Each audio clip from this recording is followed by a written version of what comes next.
I think it was an egregious mistake on the part of the Brooklyn Nets. I think they come across as very weak and pathetic in this regard, because this is not a team that's battling for the 7th or 8th slot in the NBA playoffs. It would be hard for me to be a teammate of Kyrie's because he's not sacrificing like I am. And that's the whole thing about sports. Everybody has to be willing to sacrifice something. If you're not willing to sacrifice, well, so what are we doing here? After an extended break, Kyrie Irving has finally made his season debut for the Brooklyn Nets. The NBA superstar is still unvaccinated and will not be able to play in home games due to New York City vaccine mandates. But he and the Nets have agreed to Kyrie being a part-time player. No, Kyrie won't be taking up a second job like NBA players in the 50s and 60s. Essentially, Kyrie will be able to practice at the Nets facility, but only be able to play in away games. However, not all away games. Currently, Canada does not allow unvaccinated players across its borders. So the Raptors will never have to face off against Kyrie this season. Also, Kyrie lighting up Madison Square Garden is also out of the question, as the Knicks follow the same protocols as the Nets. Even though Kyrie is on a part-time basis, his return will have a massive effect on both the Nets and the NBA. The Nets currently sit at the top of the Eastern Conference standings, mostly thanks to the Slim Reaper himself, Kevin Durant. Durant has dominated the league, averaging 30 points, 8 rebounds, and 6 assists per game. If they ended the MVP race today, it would be a toss-up between KD and Steph Curry. But carrying the Nets through the first half of the season has come at a price. Durant has needed to play 37 minutes per game, the most minutes since he was a 25-year-old, and second most in the entire NBA this year. Those minutes might not be sustainable. Remember, Durant is 33 years old and coming off a torn Achilles. Plus, the 2021 playoffs have proven that KD needs some help, even if he was only a big toe away from reaching the finals. Durant moving on Tucker. He turns, he shoots. Yes! With 1 second remaining. This is where Kyrie comes in. His return rejuvenates the Nets, both on and off the court. With Kyrie playing most away games, KD should be able to relax. Coach Steve Nash can lower his minutes and usage while still letting him get 20-plus shots up. Remember, Steve Nash was working with the Golden State Warriors during Kevin's 3 years there. He definitely knows how to utilize KD with 2 other All-Stars. Kyrie's return also gives the Nets the thing that made them the favorite at the start of the season: overwhelming firepower. Kyrie is averaging 27 points, 5 rebounds, and 6 assists with the Nets. He has an effective field goal percentage of 57% and shoots 92% from the free throw line. Kyrie has proven he's a big shot taker and big shot maker, a crucial element to every championship team. Just look at what Kyrie did in his first game back against the Pacers.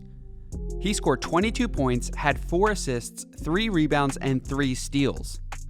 He had a plus 16 plus or minus differential when he was on the court. On the defensive end, Kyrie obviously wasn't amazing, but he played actively and made the correct reads even if the Pacers did score. On the offensive end is where Kyrie's savant talent really shines. Every time the Pacers double-teamed him, he made them pay. On the fast break, he scored with ease. And when it mattered, Kyrie made clutch shot after clutch shot. In the third quarter, Kyrie cut into the Pacers' double-digit lead here. Irving spins, baseline, bank shot is good. Then finished the quarter strong. No look, ball movement. Irving, jumper at the horn. Got him! Kyrie beats the buzzer! In the fourth quarter, he led all scorers with 10 points on 4-7 from the field. Here's Kyrie giving the Nets a 3-point lead on a beautiful pull-up jumper. He's out in the final stretch. Irving drives, pull up. Oh yeah! And here he is closing out the Pacers with an unstoppable ISO play. Irving, one-on-one with Washington. Kyrie, saucy! Combine this with KD and Harden, who's also starting to throw up massive numbers, and the Nets are once again the three-headed monster that no other team in the NBA wants to face. Look at what the Nets did last year against the Bucks in the 2021 Eastern Conference semifinals. Without Harden, they easily won the first 2 games against the eventual champs before dropping a close third game. In Game 4, Kyrie went down, and Durant was still almost able to beat the Bucks himself. Gathers his feet. The question is, was his toe on the line? line, and it looks like from that angle, it was on the line. A healthy Kyrie makes the Nets the most potent offense in the league and covers up their defensive weaknesses. They may be a middle-of-the-pack team defensively, but that doesn't matter if they're scoring 130 points every night. While Kyrie's return should help the Nets and scare the crap out of the rest of the NBA, it also creates a big question for both the team and the league. Should the Nets tank? Hear me out on this one. Barring a change from his stance on vaccines, Kyrie can only play in away games. Because of this, it would make a lot of sense for the Nets to be the first team to purposely give up their spot in the standings and tank for a lower seed. NBA playoff series are made up of 7 games. The higher seed gets 4 home games and the lower seed gets just 3. In a perfect world, the Nets could aim for a 5 or 6 seed. This would give them an extra game of Kyrie in each round of the playoffs. So what's more important, home court advantage or Kyrie playing 4 out of 7 games? On top of that, tanking for the 5th seed has an added benefit of allowing them to rest Durant more in the regular season. The Spurs are notorious for resting their stars before the playoffs. The Nets could do the same thing throughout the regular season. Remember, it's a lot easier to lose games or tank when you don't have the best scorer in the league playing the entire game. Kyrie's return also reveals the underlying truth about the NBA as an organization. When Kyrie announced that he would not get vaccinated, the Nets allowed him in the practice facility, but were adamant that he would not play in any away games. They said he needed to be either fully with the team or not at all.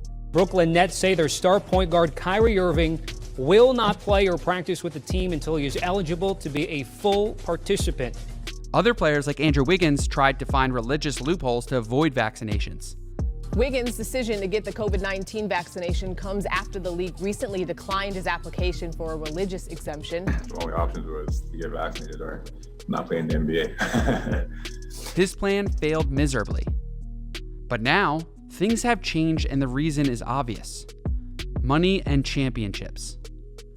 The Nets took a look at the toll that benching Kyrie was having on the rest of their team. They realized they needed Kyrie to reduce the burden on Durant and the Nets' offense. So halfway through the season, they folded like a lawn chair.